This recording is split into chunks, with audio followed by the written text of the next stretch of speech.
This is WMFB, Bloodwork FM, and you're listening to WMFB, Bloodwork FM.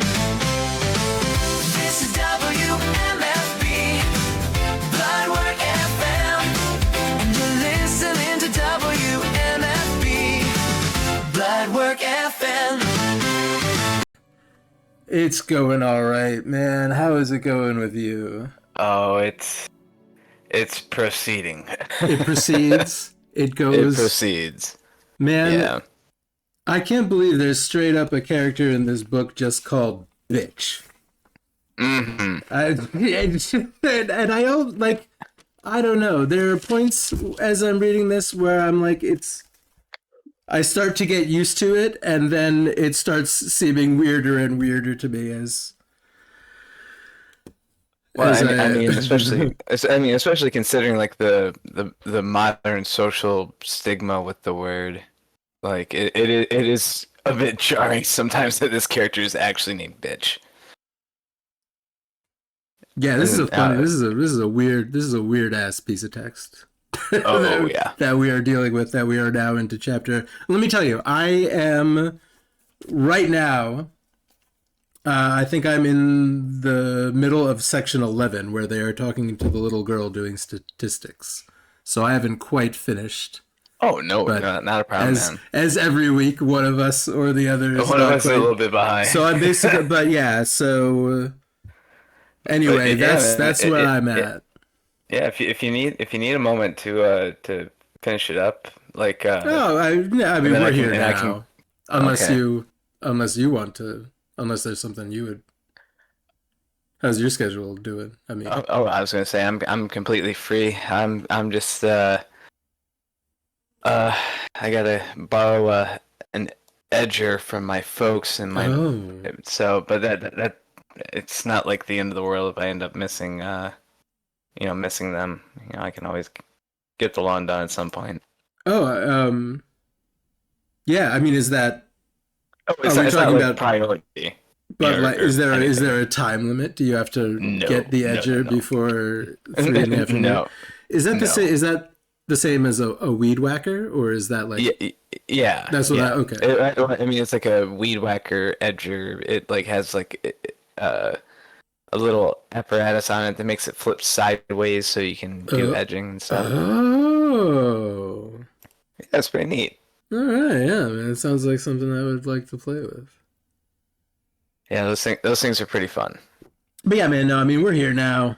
I've been on I don't know, one of those days where I woke up and I was like, I'm getting shit done today. So I've been on a roll, and maybe it's a new, you know what, man, every day is a new chance to look at the world with fresh eyes or some bullshit.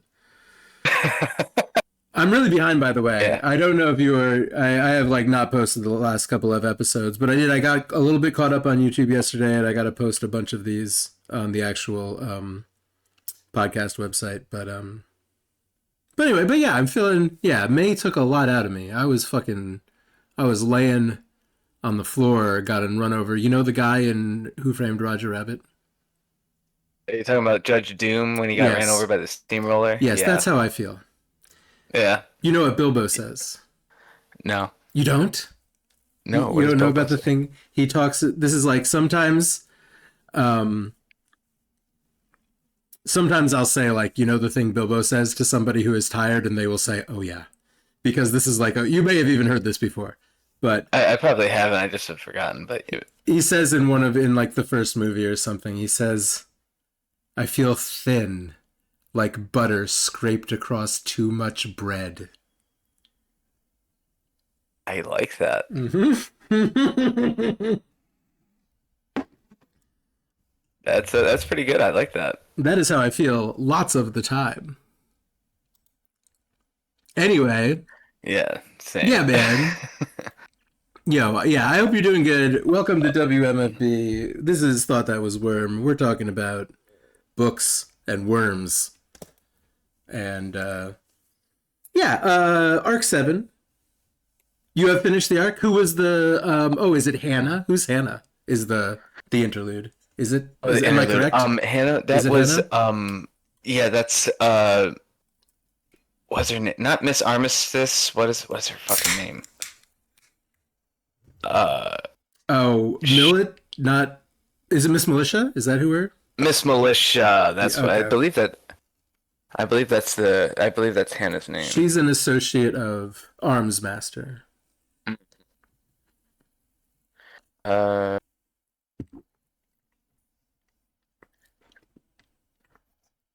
Have you caught up on what interesting. she's? Oh, Have you read everything? I read through everything. Okay. I was just trying to figure out if I was reading it correctly because I went and got my oil changed this morning, and I was finishing up the interlude while I was Uh, at the oil change place, and there's this really old lady had like a big old bottle of water and just spills it everywhere. whoa. Oh yeah, it went everywhere, and nobody like this woman had a cane. Obviously, if this woman tried to get up and tried to clean up this stuff, she's gonna Oh end up no. on her tuchus. So I Yeah. went and got like a whole bunch of paper towel and helped her clean it up. Good job, man. Yeah, yeah, but I got like way distracted in the middle of one of these scenes. It was mostly the. I think it was somewhere in the middle of like the kids being told to go out into the forest to pick off traps and stuff like that. Just oof. Wait. What in the interlude? Are we talking about interludes to six? There were kids going out into the forest to find traps in six. Oh, no, that was seven. Oh, I Oh, thought that's you were this talking about one. seven. No, Yes, we yes, are talking about yeah, seven. I thought seven was Hannah. I could be wrong. Seven was the seven interlude was Hannah. Oh, I okay, just got okay. confused. But yeah, the hold on, let me find it again because there's like a Turkish soldier leading a whole bunch of kids out into the woods, Oh, and the kids were basically being used as like uh trap detonators because oh, the okay. kids the village that these kids are from, they were trying to fight these guys, and they put up traps everywhere in the forest, and the parents always told them to don't go out into the forest because it's dangerous. um some real village type stuff, you know. Oh But it turned yeah. out to be true, and then these dudes with guns came in, killed her entire village, took the kids out, and used them to set off the traps that the villagers had set up. Shitty. Oh god, oh it gets so much worse. It's such a brutal. I mean, it's a very real display, but just like very like true to life. But just my gosh, Yeah, that's the oh worst my part. god, it was traumatizing. Like You know what? You know what? This is some edgelord shit. it does have its edge lordy I was moments. thinking that while I was reading through Arc Seven here. I was like, you know what? This is an edgelord piece of. I mean, it's not like I haven't had that thought earlier. It, and you know, and this is something that I was talking about yesterday on a hike with Amanda. I was telling her about the book, and she pointed, and I mean, I, I I didn't know that the initials for J.C. McCrae, it was John C. McCrae. Oh yeah. So I'm like, I don't know what the gender of this person is or how they Oh identify. oh yeah. So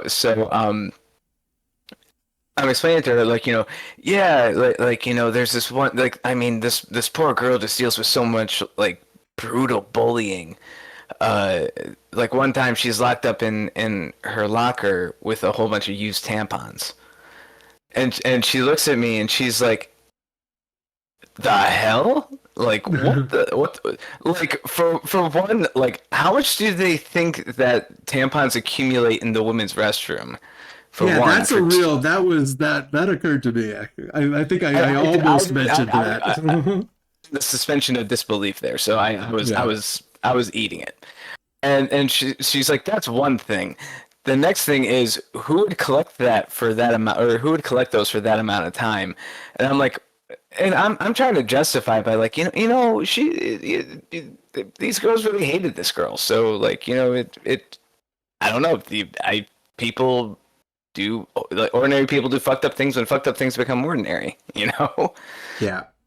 It's, So and it's yeah. also a comic book. Like, this is a comic book. Oh, Like, yeah, it very is- much so. But she looks at me and she's like, listen, this was very much written by a man. And I'm like, well, I don't know. I mean, I just know the initials. I don't know, like, it could be any sort of a name. And she's like, no, this He does is some nothing- total he this does is some nothing total about guy shit. sanitary This is some things. total guy shit. Yeah.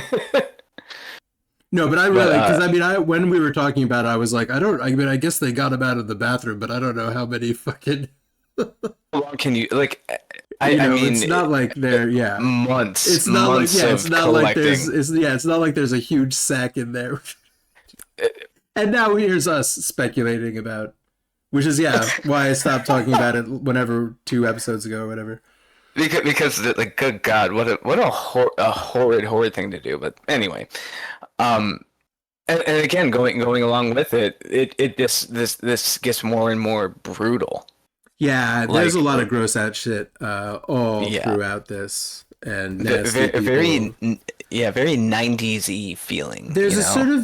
sort of feeling that, first of all, another thing besides this being a comic book, Sophia is a sociopath. Her last name Oh is my like God. S or something.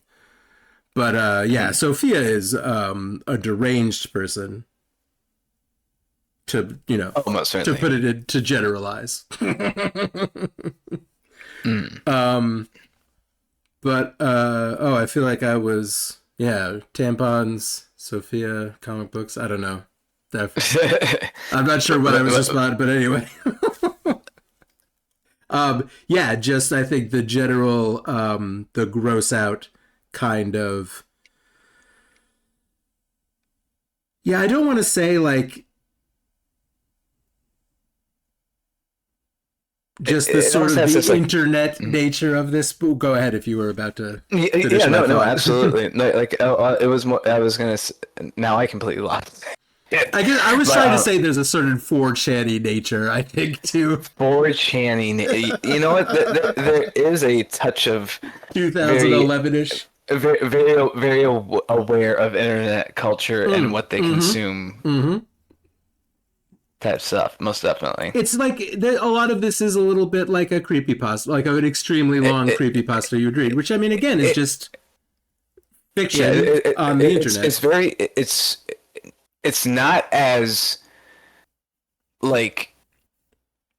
I don't know. I would Punchline-y. equate to the brutality of this to almost like Frank Miller Batman, a little Oh. bit, like that sort of like edgelordy, like, I'm a man's man and I'm doing manly things, as it pertains to like people, like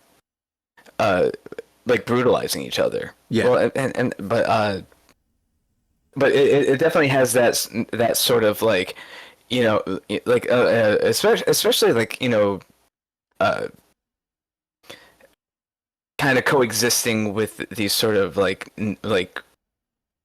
right-leaning fascistic Nazi-esque like characters, and how like they're like, oh well, maybe we can kind of coexist with them, and then eventually Yeah. finding no, we really can't.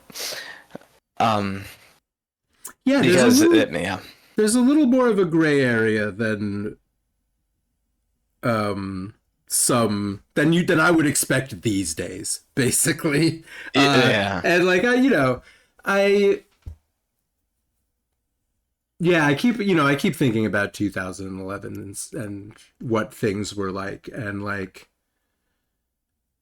I don't know, it's not like it's things are a lot less polarized, or things were less polarized. I guess they were.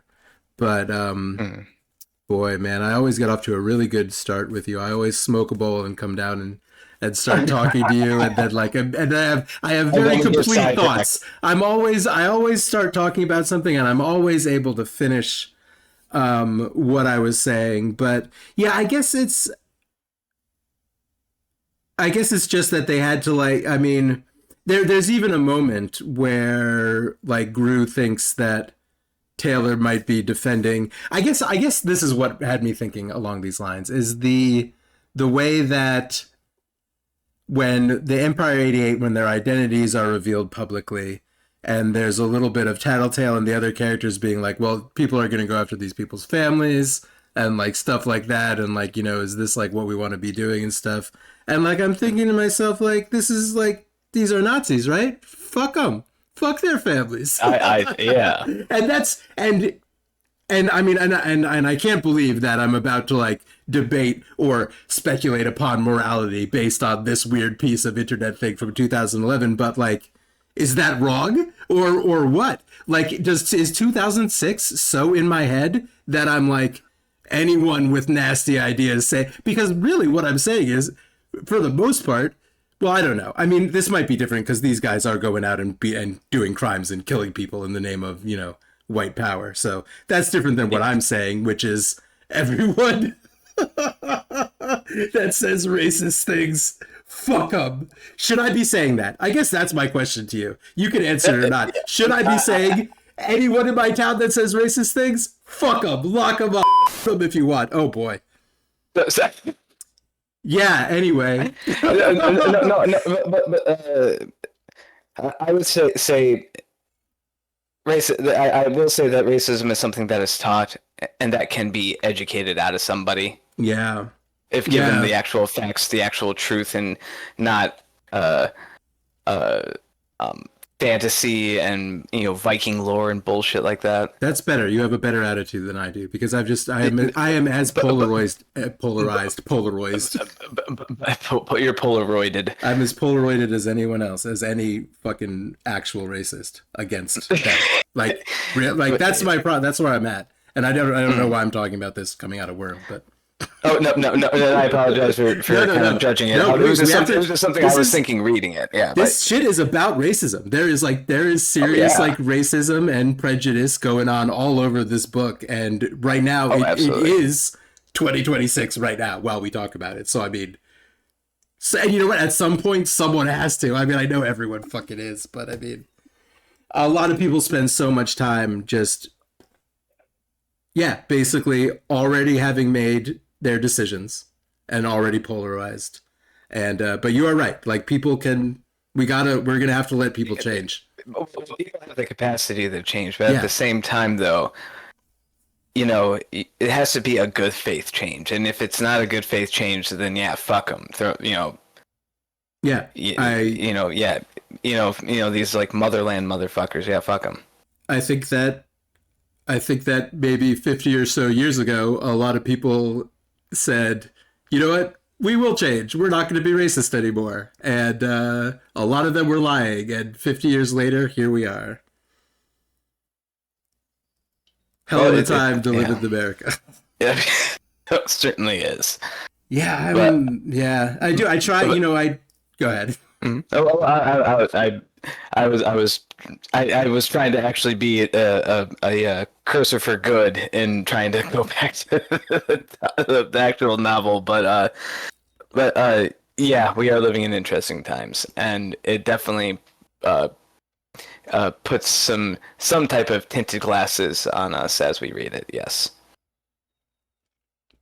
So Alec's dad is a bad guy. Speaking that was something I was really excited. I was saying something. So that was like that is some that like again we had our theory, like or me particularly with my crazy ass theories, had this concept that well, for one, we also found out that Coil is the one that I think we discussed this last week. That Coil was the one that has been funding the Undersiders the entire time. Oh yeah, completely blowing away my.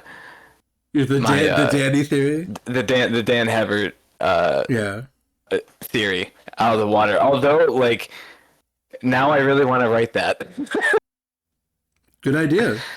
Yeah. No, Danny Hebert might be Coil. That would be fun. That would be kind of interesting. But I like to think that there's possibly somebody in Taylor's family was some sort of a superhero, and I have this really odd feeling that it's how I forget. How did they explain that Taylor's mother died? She was talking on her cell phone in a freeway I accident, was if I about remember to. I right. almost think that it was a car crash, but yeah, I cannot be positive now. So I have a feeling that the trauma from said accident actually. And now I have new crazy theories. So All right, welcome great, back great. to Welcome back to. Crash's crazy theory corner. Yeah, I love it. But I think the crash caused a traumatic uh, awakening for Yeah, Taylor's mom, and it turns out a that she's an foundation. She's an end bringer. Taylor is. No, Taylor's mom Okay, turns out to be an end okay. bringer after some sort of traumatic event, or maybe it was because Dan's so like like so focused on not getting angry at all. Maybe it was he had gotten upset with her at one point Ooh, and right, yeah. had an argument, and that triggered her to become an endbringer, and so now he's just like traumatized by ever getting angry. That I mean that. Quite, or even just as simply as she left him and drove away, or arguing with him on the cell phone or something like that, which caused the accident. Uh, I don't know. I have theories, but that's basically all I wanted to get out was Good. that I feel the hamster slowly walking up the wheel a little bit when I'm reading this. Okay. I mean, I But think yeah. um uh something about oh yeah, I definitely I do feel like there's going to be something about the fact that he will not allow himself to become angry, and that there is going to be either incidents or something related to. Well, I'm not saying I think that's going to happen, but I think that that is likely and very possible and has been set up if that is what ends up happening. Yeah, and I guess yeah, and I really am interested. Yeah, I'm interested in seeing if we find out more about her mom because yeah, we don't know if any of her shit is kind of inherited or what's going on with her parents, but we know yeah, we don't know too much about her mom. Yeah. Uh, Um let's see. They were doing some sparring stuff, trying to come to a general consensus on whether or not that they should agree to Coyle's terms, and I think everybody agreed except for Rachel. yeah, so Taylor is gonna go take care of the dogs with Rachel and try to. Be at least a little bit friendly and try to maybe change the vote just a little bit. Yeah, it's it's nice to hang out with it's a little they're getting Rachel's warming up a little bit. It's a little nice. It's a little bit nice that they go and hang out a little bit. Mm. Um, she's still really mean. Oh yeah, like flat out telling her that that Taylor should never own a dog because she called one dog pretty, and Oh, I'm is just that what? like, oh, Yeah. You yeah, can't pick a you dog should. because It's pretty, it's yeah. pretty. Um, Big back and forth there, and they're having lunch and stuff. Rachel tells her to go clean up the dog shit, and Taylor's like, "Fuck you, shit I argument. ain't cleaning up." We Yeah, huge shit argument. we learn a little bit about Bitch's powers in that she kind of has to train the dogs in a way to be used to the fact that they are transforming like this. So she has to like put them through it and let them experience it a couple times, then also train them, on top of the training of following commands and stuff like that. But we learn that because Taylor is able to detect that one of these dogs has worms. His name is Sirius, and so we also learn that when Rachel's powers are working on the dog, that it will heal it in such a way that it will even like the body will grind up invaders like the worms, and it will be able to fight off diseases and stuff like that while it's in its transformed state. So we learn a little bit more, and they eat chicken souvlaki and What's it called when you wear a mask on your face with only your eyeballs looking out? Is it a mask or is it like What? your lower face? It's like a dessert. Uh, You know what you have no idea what. I have no clue what you're talking about, All man. right. No.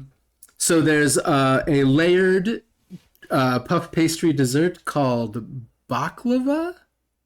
Oh yes. Yeah, Baklava, they that's were what talking they're about eating. that. Yeah, I love baklava. What's the word? What's the other one? What's the other word? Baklava? Oh, a balaclava. Balaclava. That's what you put on your face? I believe it's balaclava. Is it your lower face? Balaclava. That's even more like baklava. Balaclava mask. Let me make sure that I'm spelling this right. Yeah, balaclava. Balaclava. Mhm. Anyway, they're eating baklava with pistachios. Yeah, we've talked about this Yeah. before, but Rachel's got a bunch of. I thought they kind of mentioned that maybe she had a bunch of buildings like this, but it might just be this one. In fact, now that they're. To get ahead of myself a tiny bit, now that everyone's like evacuating and being on the defensive, it seems like she's just clearing out this building of dogs. But there's 20 dogs living here. Yeah, there's a horde of dogs living there, and I could not even imagine the smell. That just sounds terrible. Well, they do spend a lot of time shoveling up the poop with shovels. It's kind of nice. This is the nicest part of this reading. Is this book just going to get grosser and grosser? It is, but it is. I can't wait. I'm sure it's going to be get quite uncomfortable to discuss as we go along. So it's gonna get Jonathan Swifty, and we're gonna be hearing like very detailed stories about how people poop or something. yeah, maybe. Yeah, yeah, probably. Anyway, but so they're about to go clean up the poopies, and then in come some Chelsea haircutted 12-year-old and a gang of skinheads. Empire 88. Yep. Oh, and the book actually explained to me, kind of like you did a couple weeks ago, that 88 is H and stands for you know what, and Oh yeah. Yeah, I don't know. Maybe I probably did hear that at some point in my life, but now thank you to J.C. McCrae also for explaining to me. and let alone like the funny explanation of like 83 wasn't one I've seen before, but news stood for HC. HC, huh? Yeah, that one I actually personally don't know. Was not familiar with that one. I don't know if that is a real one in. What if it turns out that Coyle is a Nazi too? Although he really seems to want to kill all of these fucking Nazis, so I don't know. I have this feeling that like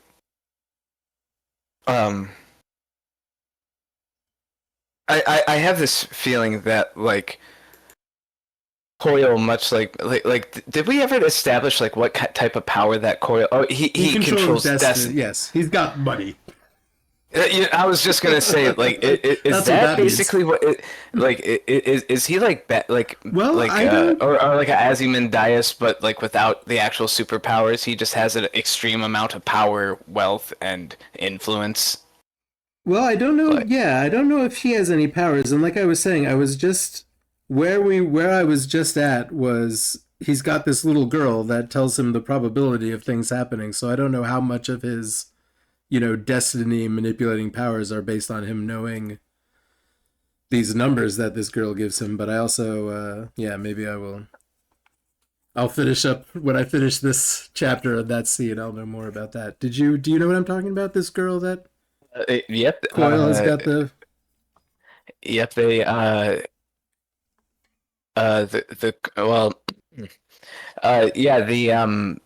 after they deal with all the with all the skinheads and stuff like that, they had a meeting with Coyle after they all recovered. Way after. I mean, that I'm skipping to the end. There's like 3 more fights in between. Oh yeah, that's right. Oh yeah, they do have one more. They do have another fight there. but yeah, that was the second fight that they were recovering from. But but yeah, they go into this like bunker thing. Yeah, this is the end where of 7, yeah. Mm-hmm. They begin talking to each other about more about like how like their kind of grievances Yes. with Coyle's Yeah. plans and things like that. Yeah, they don't really come to a consensus, but like outcomes, and they're saying like who's going to actually go out and fight Kaiser. Right. And Coyle calls out to the soldier to come get this little girl. This little girl comes out in like a white like hospital robe with like white slippers, I think is what they said. Yep. And was like, okay, give me the probabilities of this Right. of the Undersiders fighting Kaiser in the Empire 88. And she begins demanding candy. Yep. That I thought was sad. It was kind of funny initially because I'm thinking. I don't know where this young girl came from. I don't know what's going on here. I thought that this was just like another like just so happened to be like the tiniest supervillain or some crap like that because we just saw a 12-year-old Nazi girl try to stab up somebody. Yes, we did. So I thought it was very much in that vein that this is another young girl who just decided to become a supervillain. Yeah, and I didn't read the end of this sequence, so but My God, she seems like a captive, probably, but you most certainly unless is. you're about to explain, yeah. I am about to explain. He's not giving her any candy. No, he's giving her. So, well, this is kind of like Taylor's explanation, and I think that she's probably right. But that the candy could possibly mean drugs. Oh, and that dear. this kid has been held captive, given drugs to help her maintain her her power. superpowers. Okay. Yeah, her power of predicting with amazing accuracy probabilities of just probabilities. Sure. But so I'm trying to remember exactly because this was explained earlier in the story that there was like some sort of kidnapping that was on the television initially. Oh yeah, right and before, I was right before. Yeah, right before that, I think it was at some point where they're all hanging out, they're watching the television. Yeah. There was like a discussion about a kidnapping that had occurred, and Taylor took note of that. There's And then also Gregor also has a kid. Maybe I don't know which one is the kidnapped one. Maybe Shamrock is not the one on the news. Maybe this is the one on the news. But there's at least 2 kids being held. being that we held know captive, of. or Yeah. So it might. It could be either one. Yeah, on the news. Well, how old was Shamrock? I thought Shamrock was like In her 20s. Oh, really? I thought so. I mean, Maybe I missed something. I thought he was. I thought he was no, talking. maybe I missed something. Maybe I thought saw. I might have like read the word "girl" and just for some reason pictured like a young girl that he was bringing a sandwich to. I may have totally misinterpreted the Shamrock scene. I don't know. But I thought there was at least one other young girl being held captive somewhere. I don't now. It's now it's 2 chapters ago. I don't know what's going on with Shamrock. No. And it probably won't be mentioned again for another 10 chapters. Exactly. We haven't heard from Gregor. We haven't heard from Gregor for a moment. But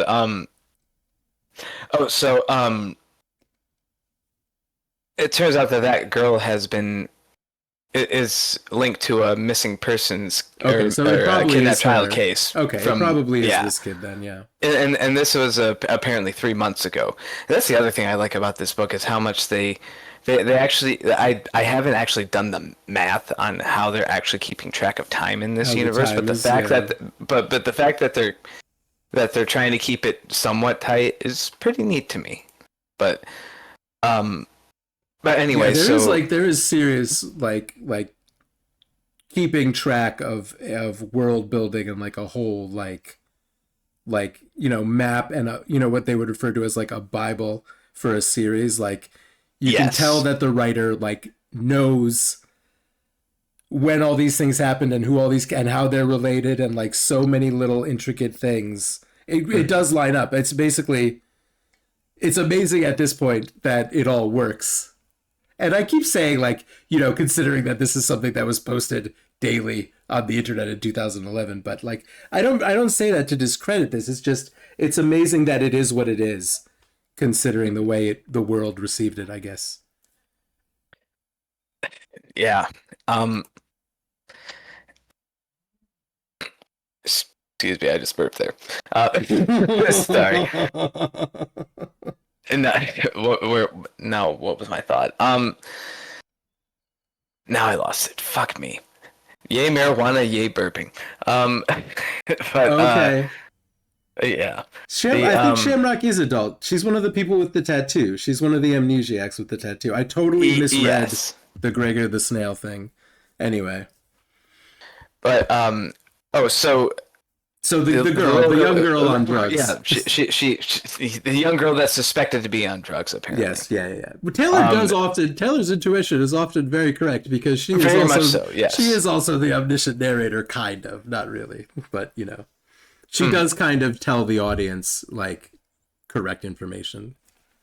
Yeah, maybe not always. They may not always end up being correct, but although a flawed narrator, she is still a fairly reliable narrator. Yeah. So when raising concerns about such things, it makes sense. But the thing that was really interesting that I'm still kind of like on the fence on if this was a interesting plot point or not. But I kind of found it interesting. But so the reason why Coyle asked them to do such a dangerous bank job just on a random whim was to give cover enough for him to go take the kid.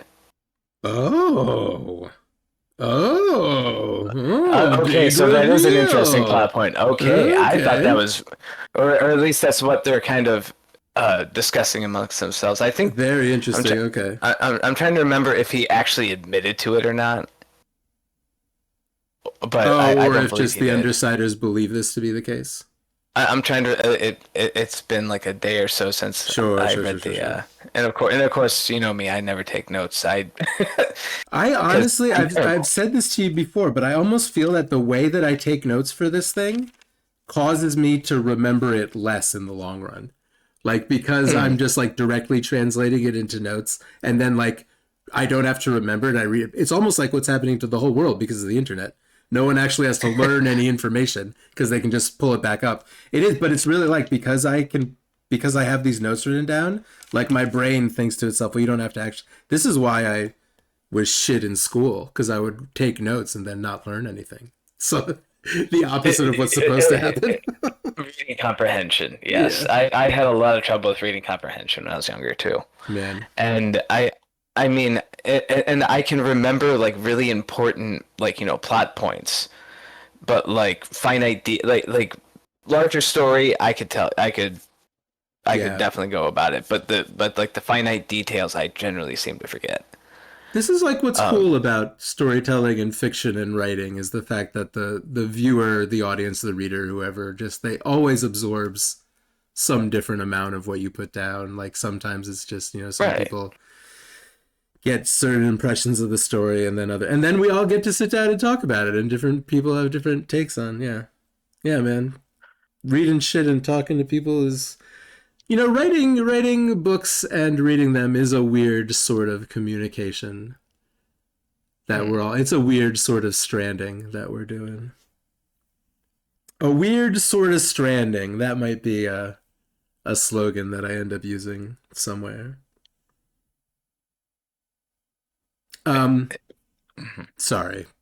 No. I was just trying to find my place near the end here. Yeah. When we were like trying to figure out if what they're gonna do with Coyle or about Coyle. Well, they don't come to a consensus about that either, and thus it makes Taylor want to leave. So Taylor leave. Yeah, Oh. so Taylor begins grabbing stuff. Man, I'm gonna finish Um, reading this right after we're done talking. but Taylor goes back to the hideout. Grab Um, her stuff. grabs a lot of her stuff. She's really hurt, like really pissed that these guys just, like she's starting to kind of sort of realize that they aren't the type of people that she thinks that they Expected, are a yeah. little bit. And now Yeah, she's all caught up in all of their shit, and they all are, and yeah, everyone's in trouble. Yeah. and she's petrified. She's contemplating trying to find a hotel somewhere, taking all of her villain money and trying to figure out something else. And Tattletale stops her and is like, hey, like, we're gonna get through this, but we have to do this together, sort of a thing. And Taylor's like, I don't think I can do that. And Lisa's like, okay, fine, you just go. And as Taylor's walking out of the room, she hears like this news flash on the TV. I think it was she heard the news flash come up on the TV, and was like, hold on, let me see if I can find that passage. TV pops on and it's like, oh wait, no, there's air raid sirens that pop on, and she stops. That's what happened. She stops dead in her tracks as soon as she hears the air raid sirens, and goes running back to Lisa. Lisa's already got the TV on, and on the TV they're saying that there's an Endbringer coming. Oh, maybe it's Mom. It's Mom. It's Mom back from the dead. It's Pickle Worm Mom. Mom. Yeah, Worm Mom. Oh God. Fucking welcome to Daddy of Pickle Dad. Oh my God.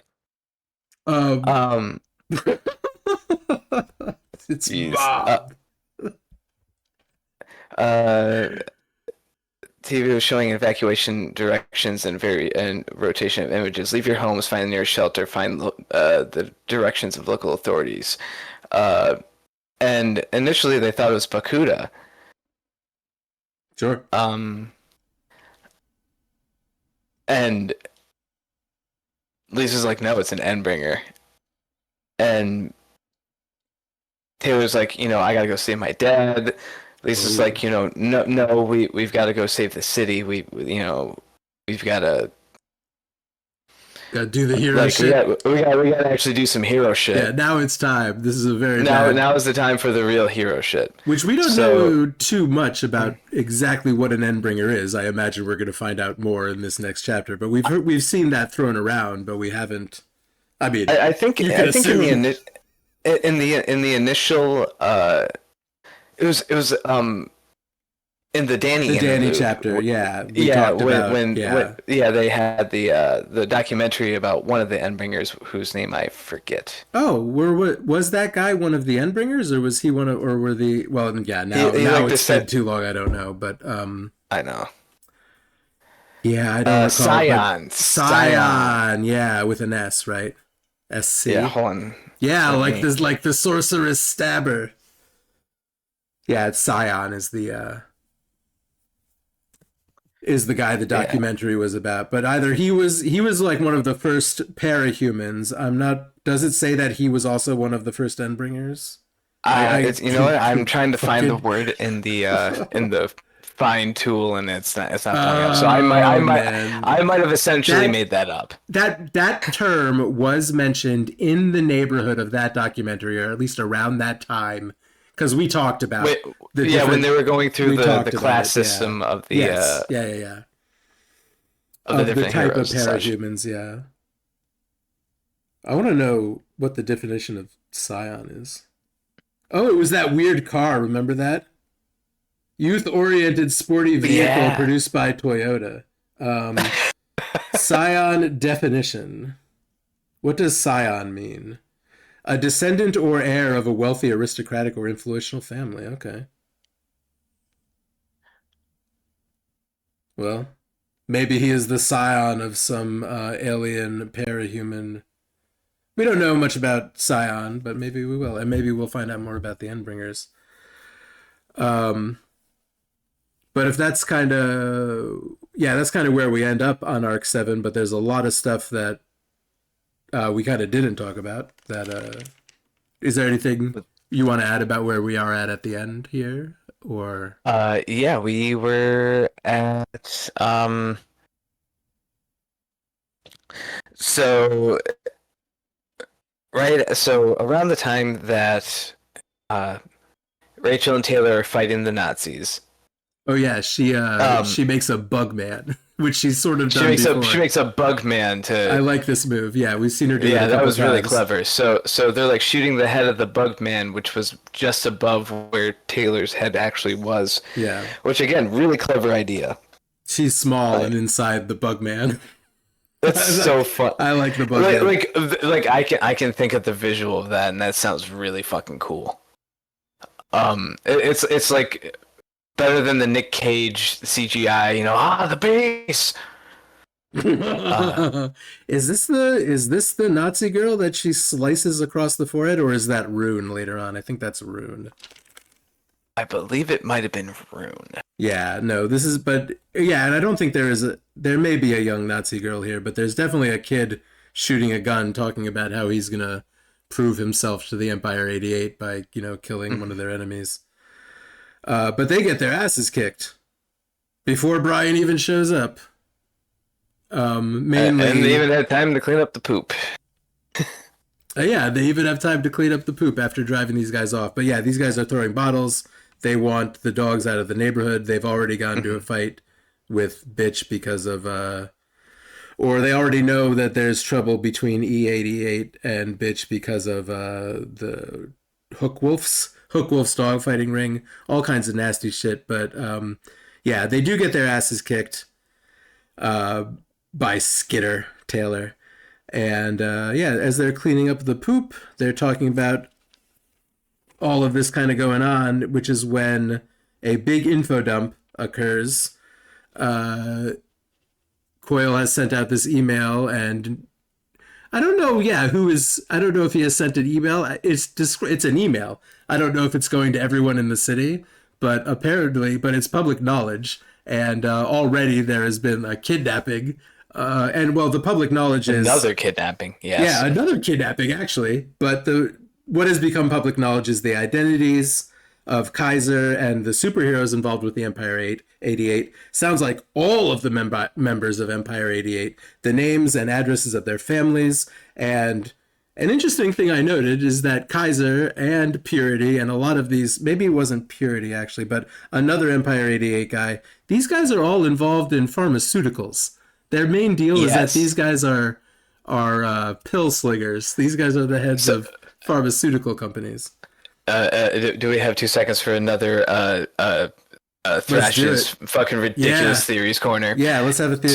So I have a feeling that what they're trying to do, I think this was a subplot in The Boys, but I think what they're trying to do is because they're supremacists, right? So I think what they're trying to do is to create a pill that either unleashes enough quote unquote dramatic force for the powers to be awakened in people, or or they're also the company that was creating that drug that was giving people superpowers for a brief moment, and they're developing it to create a Aryan perfect human being race thing. Sure. Utopia shit. Yeah, I mean that. So I think that's why they're all in pharmaceuticals. I would almost say, and I do, yeah, I agree with that. That seems very likely. I almost think that they could be involved with the Amnesiac guys with the Sideways U tattoo, but the guys that we know that have received that don't seem very Aryan. I don't know. But no, they could just be a series of experiments that they've, we don't know much about the Amnesiac Sideways U guys. Right. But pharmaceutical company making drugs that may or may not turn people into superheroes, often associated with amnesiac superheroes showing up. These things are sometimes related. But Oh, I was trying to think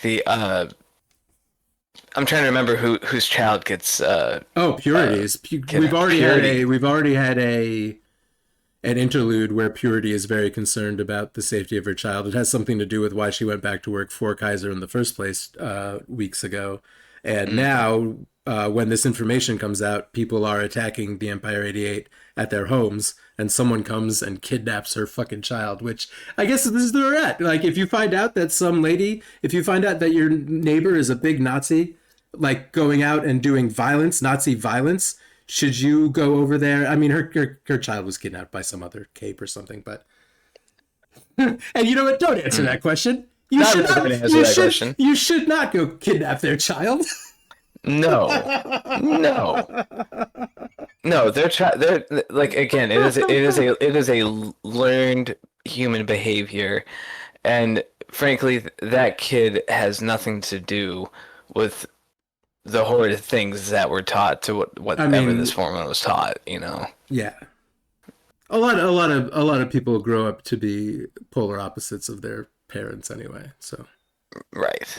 Probably okay. I mean, I'm glad. You know what? I'll tell you what. I'm glad that none of these things are decisions I actually have to make. So. Yeah. No, straight up. If I didn't, did I interrupt you? Are you? No. Are you No. in the middle of anything? No. I was I'm reading through and trying to figure out where the. I wanted to mention that. Where? Sorry. Oh, where I was at in the story. Oh, okay. I wanted to mention that because of this fight with the skinheads and Rachel, when Brian comes, they decide, you know what, we should have protection from Coil and we should get your dogs out of here because, you know, this is this is what convinces Rachel, because they decided that they all had to agree to join Coil, and they've all kind of agreed until a huge fight happens for the next 3 chapters or so. So that's we're at around 7.5 here. Oh, but first there's some fucking WB ass teenage romance going on, and Sophia, who is a psychopath. Dear God, did I ooh. You don't like her? You don't like Sophia Hess? I'm not sure if that's her name. If you're a fan of Sophia's, then you may well be a sociopath yourself. Yeah. Like, dear God, that kid is a nightmare. Like, how she's able to maintain like a positive repertoire as like one of the most popular girls is like disgusting. Well, it has already been clear, but even in the events of this chapter, she lies to absolutely everyone constantly. Oh yeah, no, everything. absolutely. One of those completely, yeah. I mean, fuck, I've known people like this, just completely artificial. Everything, every situation you're in, you're just gonna adjust reality, your own personal reality, to whatever suits you. Sophia gets on the bus, and she makes eyes at Brian. She takes a good look at him and thinks he looks pretty cool. And Taylor thinks it will be funny to step up and give Brian a big smack on the lips to enrage Sophia. But also, first, before we even get to the fact that Brian just wants to be friend zoned, no. Yeah, Taylor got friend zoned. She got hardcore, but before that, Sophia follows her to a used bookstore, tells the old man owning the store with her charm, I guess, to not pay it. I'm going to go assault a girl that stole something from me in the back of your store. Please don't pay attention. Then there is an assault. Like that's the ridiculous thing, and again, the man comes out yelling I'm at wondering Taylor. if there's like a with a preconceived bias because of Do you think Brian. Sophia's got some pheromone powers? Does Sophia have some Was she powers? doing a super villain shit? Does she have powers? Oh, This guy, I definitely felt like this old bookshop owner was behaving like he doesn't know these girls at all, and he is immediately thinks that Taylor is the culprit. By the way, yeah, Sophia fucks her up. I didn't say that. Yeah. Sophia corners her and fucks her up in the bookstore. Oh yeah, absolutely. And like It comic I know again. Taylor can't exactly go full tilt on this girl, but like Yeah, my now, God, did I ever want her to? if Taylor uses, now we're in a situation where if Taylor uses her powers in public or around anyone she knows, it's all over the news that there is a bug girl. Like people want, Yeah. like as soon as she uses her powers on Sophia, Sophia knows that she is the bug girl on the news, and then even more problems. So shit. Right. She's getting her ass kicked, and then Brian cuts around the corner and sees them, stops it all, and then as Sophia was trying to run away, uh, the bookstore owner stops them both and stops the fight. And Sophia just slowly kind of backs out of the shop and runs off. And and Brian and Taylor are trying to explain, like, Taylor was the one that was assaulted, and the guy's like, I don't think so. Yeah. She came and told me that you guys stole something from her on the bus. Yeah, exactly. Yeah, and the And- first man. Yeah, but again, I think that it has something to. But again, I don't necessarily know.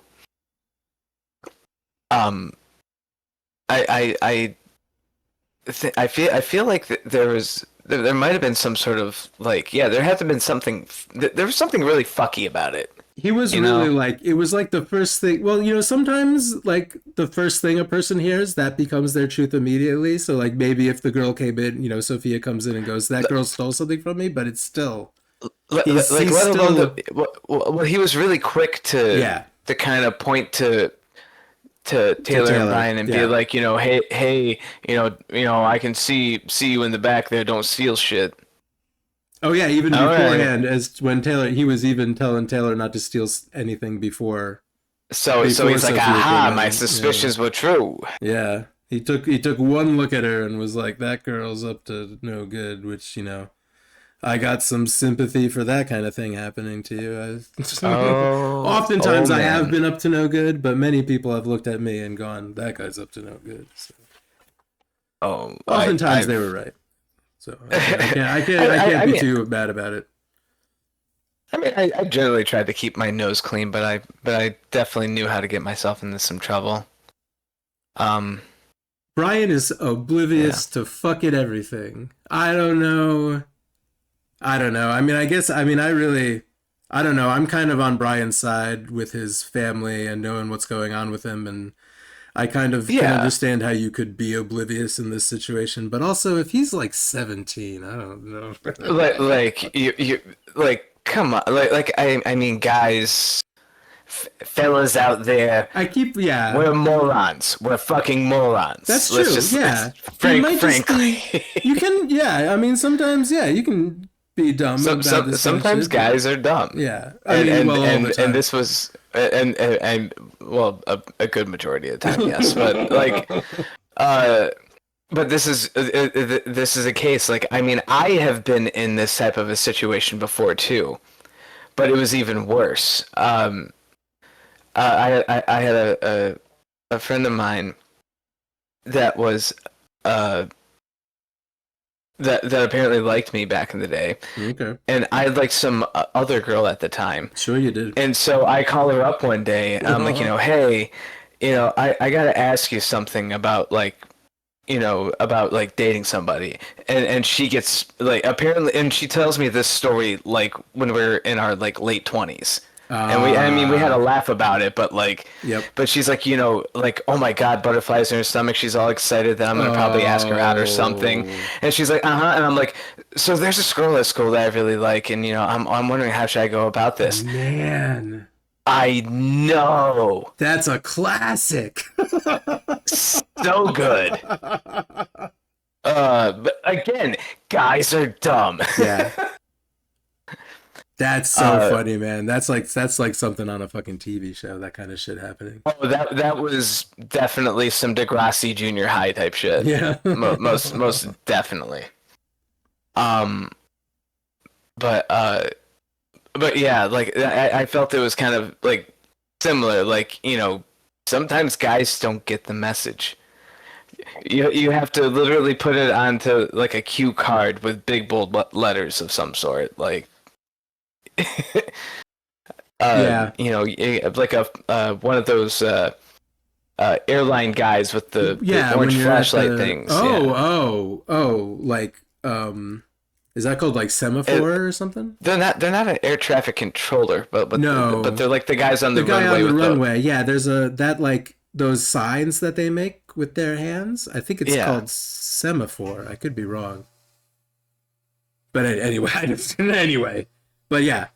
Oh yeah, you're absolutely right. I was almost talking about the guy you see on the TV show waiting near the baggage claim with like the poster board that says like welcome, like congratulations getting out of prison to his, daughter.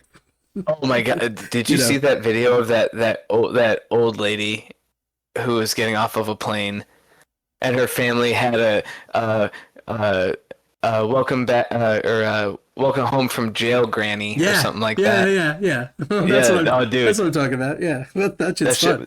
shit, that shit was so fucking funny. Oh my God. But so Purity's child is stolen, And she and goes again- on a rampage. just on a full-on rampage, destroying the city. Like everything, like specifically, there's like a camera crew that was Yeah. around where Rachel was staying with the dogs. Yeah. So it's a good thing Rachel got those dogs out of there today because Purity is destroying day- that I- building. Yeah, and Yeah, like the what neighborhood. was it? Brian and like really was adamant about like you're probably gonna want to get out of here. Yeah, get out of here, and we're gonna join with Coyle to find a home for these dogs. And so she finally agrees, and then Purity comes along and blows up the fucking neighborhood and declares to a camera crew, the Protectorate, the Undersiders, I don't care who, someone better find my daughter or I'm gonna continue. And she's heading like towards the docks.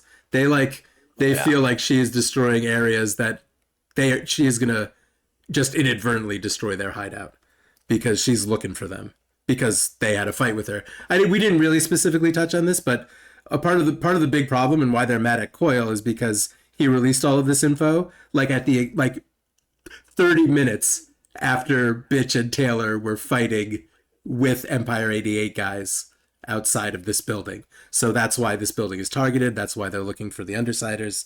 That's why this is all happening. And they get into a huge fight with several of them, starting with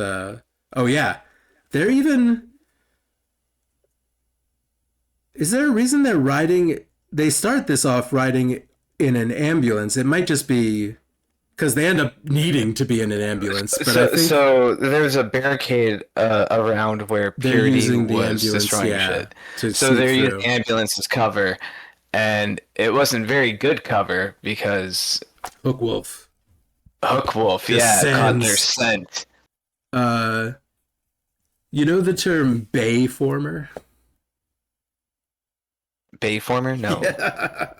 It's what Transformers fans refer to the Transformers in the Michael Bay. Is it Michael Bay? Yeah, right?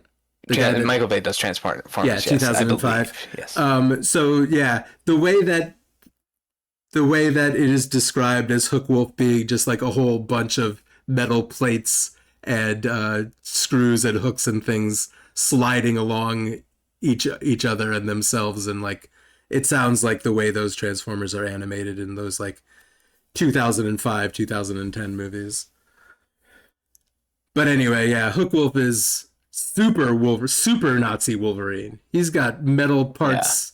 He's got not Poking out of every orifice. not just metal bones, metal muscles, metal everywhere, metal Bayformer parts sticking all over the place. Whew. And he's with Storm Tiger and Cricket. Storm Tiger makes blades out of the air, out of pressurized air that explodes them when they're inside of people. Hook Wolf threatens this. We don't see that actually happen, but he does blow things around as well, Stormwolf. He's got pressurized air powers. And Cricket uses echolocation and knocks out bugs with her noise, and also is a really good fighter and gets her face slashed open by Taylor. Yeah, this is the first of like, yeah, basically three major fights that occur all right in a row. Um, they use, yeah, Brian does the old shoot an oxygen tank and blow everybody up to to to, to kind of Distract. solve this fight. I feel like I did a very similar thing in Metal Gear Solid 5 at some point. Yeah, can you shoot like explosive tanks and blow them up in that game? It sounds like something you'd be able to do. I believe you could, and you could also knock them over and move them a certain way. I'm trying to remember what the method was, but um, there is a manner that you can do something like that. Blow it up, pressurized gas tanks. That's always a lot of fun. I like it. I appreciate that. I like it when that's in. And yeah, Or a fire extinguisher or something like oh that. sure, yeah, that'll blow up too if you shoot it with a with a gun. Brian does get very badly messed up at this point, and it just kind of continues. I didn't even mention this, but he had um what man did he had stitches in his chest because of the last chapter that they whatever series of fights they got Last into in chapter fight? 6.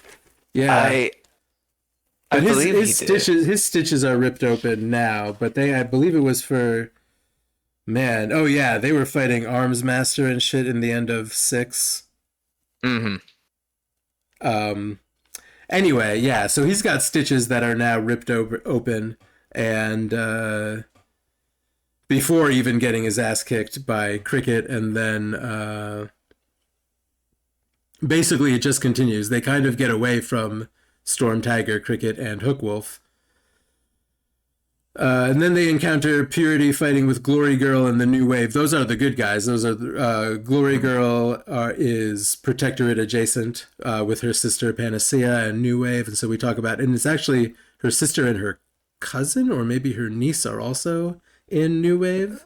Something like that. There's a lot of characters getting mentioned. Yeah, but then they have There's a huge so fight. many fucking characters, man. They have a huge fight with a Nazi girl called Rune. Yeah, I don't know what. Yeah, maybe she slices open Rune's forehead. So maybe Cricket, she might have just. Anyway, but yeah.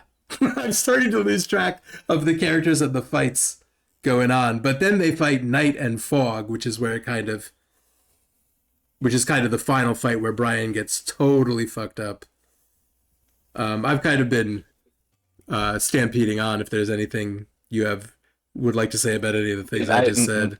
No, man. It's just back and forth, multiple characters fighting each other. Tons of them, yeah. Yeah, whole lot was going on. Like, which I'm here And, for, but I don't necessarily absorb every detail no, of all of these powers going off. it gets very, very detailed. Comic booky. It really. It gets very comic booky I keep detailed, saying yes. it, but I just like, yeah, as I'm reading it, I picture the comic book pan. Anything that gets so too silly, especially in some of the dialogue and the over the top stuff, I like picture it as a comic book panel, and I'm like, yeah, I mean that kind of makes sense. That's fine. But so Purity's team is not entirely based around this lady called Night, but even Night's ability is that, and Tattletale says this is not exactly correct, what Tattletale is able to read, but if no one is looking at Night, she turns into a big, not sense-making ink blob type of monster with lots of spikes and super speed. But no one can be no one can be looking at her. She has to be in nobody's line of sight. So she has got smoke bombs, she's got spray paint, she's got a cloak with hooks on it she can wrap around people's faces. She's got all this stuff to blind people. She's got Purity, who makes bright light that blinds people. She's got concussive grenades, which she uses. And she's also got, fog, making fog so that people cannot see, so that she can do this shit. So they get into a huge fight with this monster woman. And this is Purity's team. And it ends up in a standoff. And I may have missed this, but it seems like Tattletale well, Tattletale does say that she knows where the girl is. It doesn't. I don't know if Tattletale is going to help them. We don't know what happens. Well, basically, Purity takes Tattletale after a little bit of a standoff. Purity says, "I know where she is. I'll help you get her back." Purity takes her. We don't know what happens after that, but Purity's team lets the rest of the Undersiders go. And it was something along the lines of like she's like, yeah, know where they are, or know where your child is, and the rest of the team lets her go, and then like it was like I think it was almost like the next day that Lisa was like, oh yeah, they, I told her where to go and so on and so forth. But here's my thing now. Yeah, is this a theory? Because there's certainly a theory sitting right here. There's very much a theory sitting right here, and that is that Lisa knew about the kidnapping. Yes, or committed it of the little girl. Yeah, or actually helped with it. Yeah, and that also includes. Again, I feel like Coyle might be potentially trying to create like a child army of supervillains or something similar, and. I think that he's just going around and picking up whatever kid that he possibly can, and that's fucked up. Children of powered people, children that he suspects might be associated with powered people, children that have powers. Yeah. So yeah, we don't exactly know what Coyle is doing, but it's probably not great. They do get Tattletale back, and they go to the Coyle hideout, which we talked about, the little girl and stuff, which again, yeah. But there's a lot of, this does seem like it's possible. I mean, Purity does seem to be on a rampage. So I don't think that like Purity and Tattletale were in this together, but like no. Tattletale definitely, and I mean, her ability is that she knows a lot of stuff, but I don't know. There's something about the ease with which Purity was like, fine, I'm taking you. And then we immediately get Tattletale back and we don't know what happened in the interim is kind of like, Tattletale did, maybe Tattletale just knew exactly where the girl was and they went and got her and it was fine. Maybe that's what happened. But it seems, it seems fishy. And there's definitely... Yeah. This just seems like the kind of text where there's stuff going on in the background that we're going to find out in the future. Like, I almost feel like there's going to be a whole... Yeah, like a flashback of like this was also going on while Coyle was taking over the city and all of these.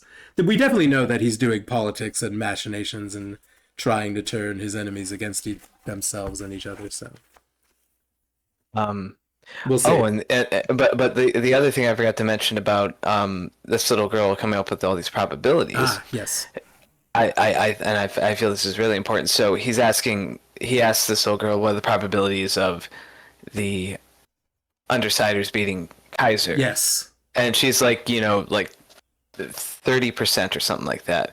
What about the Travelers? How do you think that they would fare? And she's like, that's somewhere around like 40%. And then he goes, oh, okay. And so he begins changing these variables. Yeah. And he goes, what if I used my power of changing destinies to, help them? And she began giving lower and lower and lower probability numbers. And Coyle begins like saying like, no, those numbers are wrong. You must be wrong. And yeah, like getting aggressive with the kid. And the Undersiders are trying, or no, Taylor tries to speak up about the situation at hand, and then Cora's like, no, everybody shut up and get the fuck out. Okay. I gotta figure this shit out. Yeah, interesting. Okay. Her power is a little doing something he doesn't expect.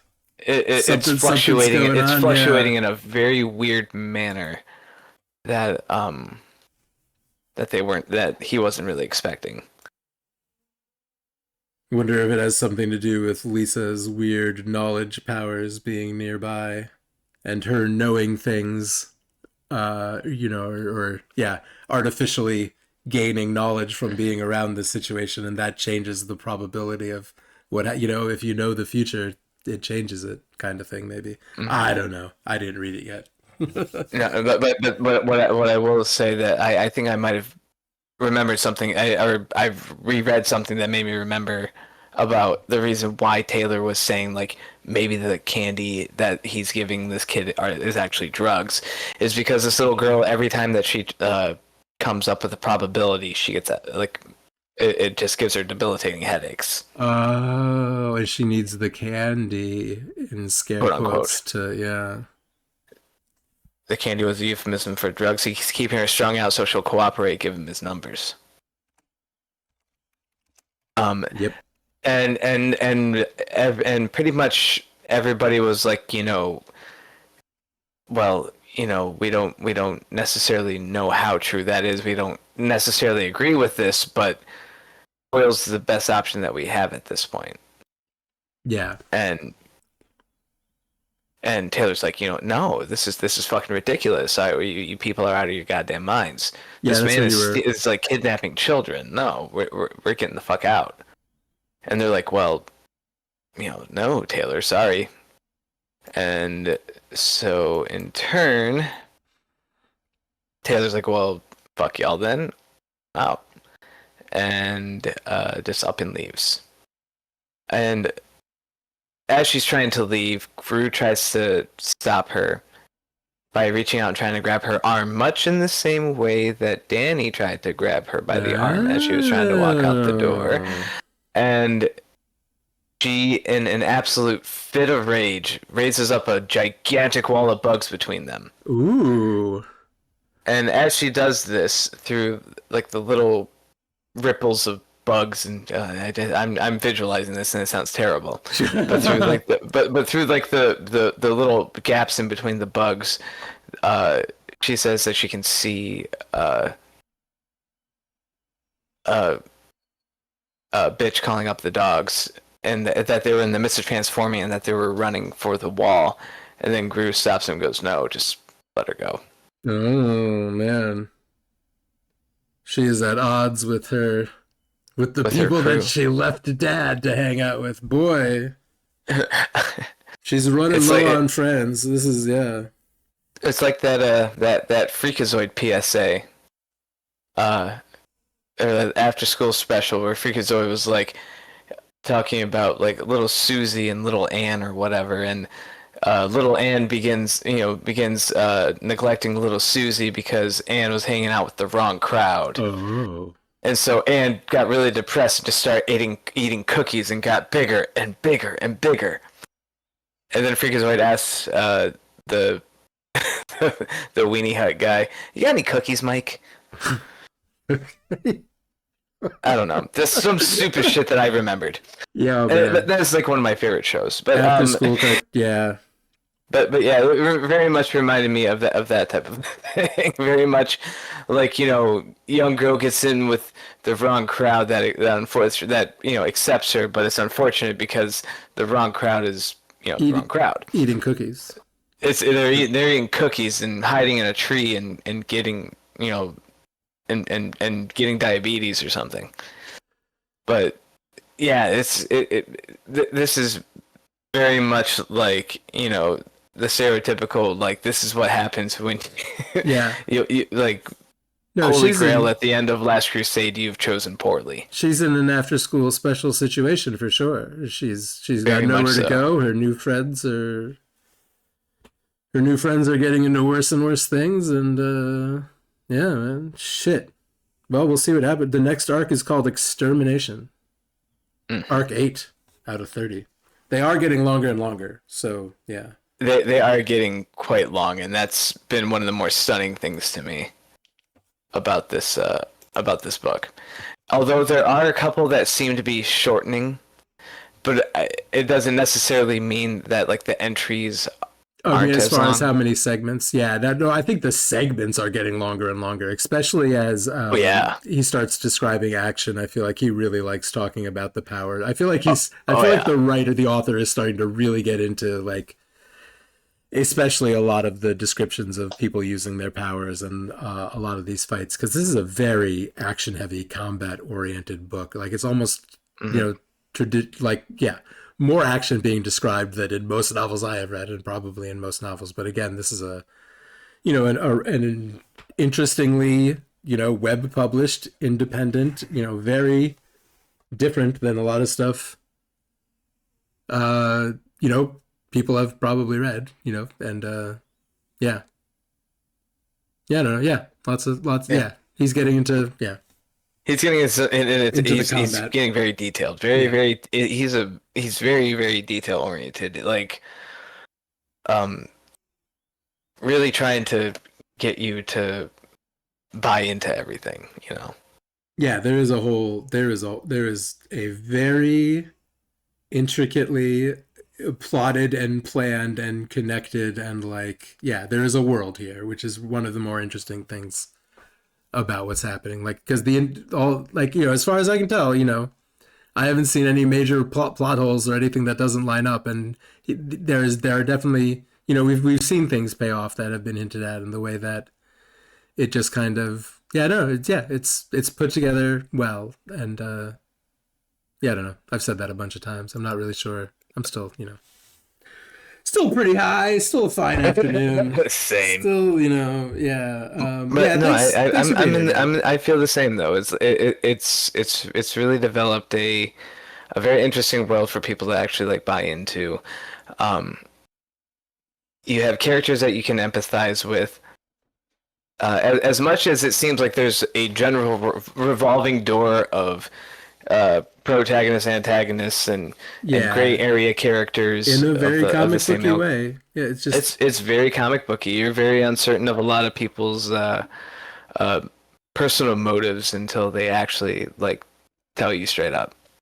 also in the way that like there's a lot of characters that will appear and be like seem like very almost the enemies they've had in each arc it seems is very comic booky in the way that like a bunch of enemies will kind of show up and we'll get a whole backstory about them and they'll either be defeated or we'll kind of move on and then they have another big fight against another team in the next arc and it's kind of like we meet all of these characters and then we kind of you know they seem like you know Gregor the Snail like you know Purity and not Purity well you know sort of well Purity yes but also like New Wave we kind of see them for a while and then boy I wish I knew how I was going to finish this thought but yeah, I don't know. It's the very episodic way that we meet characters and get to know them, and I've kind of said all this before.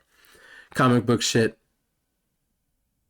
the way comic book issues, boy, I really that whole thought is just 15 different thoughts. So I don't think it's going to come together. But yeah, But I get you, man. No, it's I'm picking up what you're putting down, dude. all right, Like cool. it's yeah, no, it's wonderfully episodic. Like um, I actually just started watching oh god, a Spider Noir. Oh The Yeah, the yeah. Nick How is Cage it? You show. like it? Yeah. Oh, dude, I watched episode one. I kind of like it. Um, it might have been because I was watching it on a tablet that I felt like the black and so they give you the option of watching it in Right. full color or black and white. Yeah. And I'm like, oh, you gotta watch it. It's a noir It's a story, so noir you gotta show. watch it Yeah. in black. Yeah, you gotta watch it in black and white. The contrast was really, really, really dark. Oh. You couldn't really see a whole lot. So I would say I personally preferred the color version on a Oh tablet, shit. but Oh I well. will have Yeah. to try Hmm. it on television at some point. Yeah. It But could be. yeah, Wow. really funny. Uh, had a little bit of that, you know, Spider-Man campiness to it. Uh, you know, a lot of, you know, jokes about like, you know, 1920s, 1930s, like, uh, you know, people ordering, you know, cocktails in the middle of the morning. Oh, shit. You're Yeah. having gin with your coffee, and you're smoking your Lucky Strikes, and you're Yeah. buying war bonds to support the war effort or whatever. Great I way don't to even start the fucking know. day. Yeah. Yeah. Cigarettes and what a gin. what a it's a great day for America and therefore the world. Yeah, I'm definitely yeah, that is super duper on my list of things to check out. I mean I have really warmed up to Nick Cage over the past couple of years. Oh yeah, For just sure. what a fantastic Funny guy. guy. You know. Uh recently he legally changed his name. You know what he changed it to? He changed his no, what did he change his name to? Nicolas Cage. That wasn't his name before. Right, But he did. He like recently actually officially changed it to that. Yeah. God, So it's not really news. he changed it because he's related to the Coppolas. Yeah, that's what. Yeah. So now he changed it to actually just Nicolas Cage. That's interesting. I didn't realize that he still hadn't done that. That's really interesting, actually. Kind of fun. Fun fact for the day. Yeah, so we're gonna be watching Andor. I think around 8 if Voodoo is up for it tonight. If you want to come and talk to us about that sounds like a cool time, man. That's I've been kind of missing stuff because I've been trying to catch up on sleep. Like, yeah, man. Fuck me, dude. I feel like a lot of I don't know what. Yeah, I mean I don't know. I always project, but a lot of people I know had a very sleepless, very busy, very exhausting May. Like people were just like not sleeping. People getting a lot of people I knew were sick in May, so a lot of people are just recovering from various things. But just man, a lot of people mad exhausted. I'm feeling a little better. I'm feeling a little uppity today, so gonna get back at it. Yeah, I'm like, I had to work the dish tank on Saturday because one of our only dish guy, he had a family emergency to attend to, and so I had to do dishes all night on a busy Saturday night. Oh, and it's well, good for you for stepping up. I bet it sucked. I mean, I don't mind, but I don't mind because like